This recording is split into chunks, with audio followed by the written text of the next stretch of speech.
today we're going to challenge a really fundamental assumption in finance that people are perfectly rational. Right.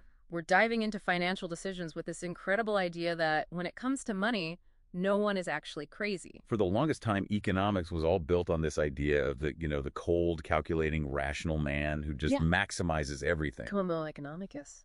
Exactly. Hmm. But what the research we've pulled together shows is that financial success, it's really a soft skill. Mm-hmm. It's not about the math.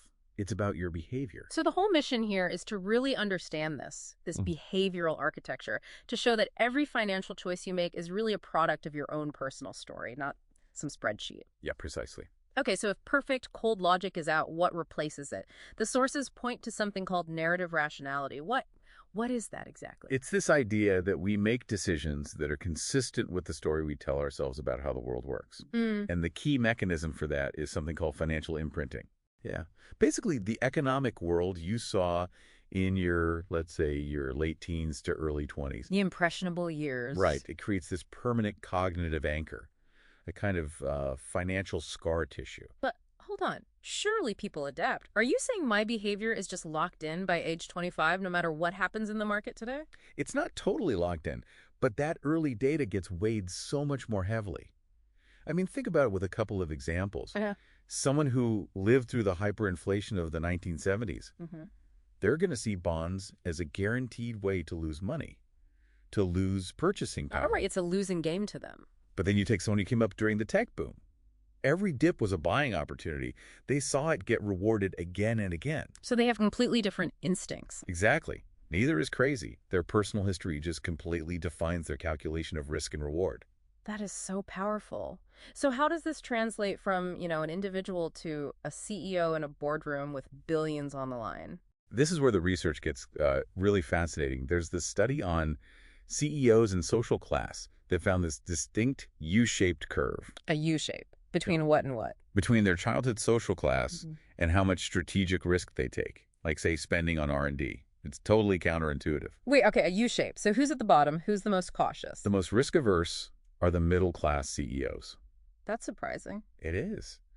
The logic is that they achieve this upward mobility, and they have this deep-seated fear that a strategic failure would mean a catastrophic fall, a fallback to a status they worked so hard to escape. So they have more to lose emotionally. Yes.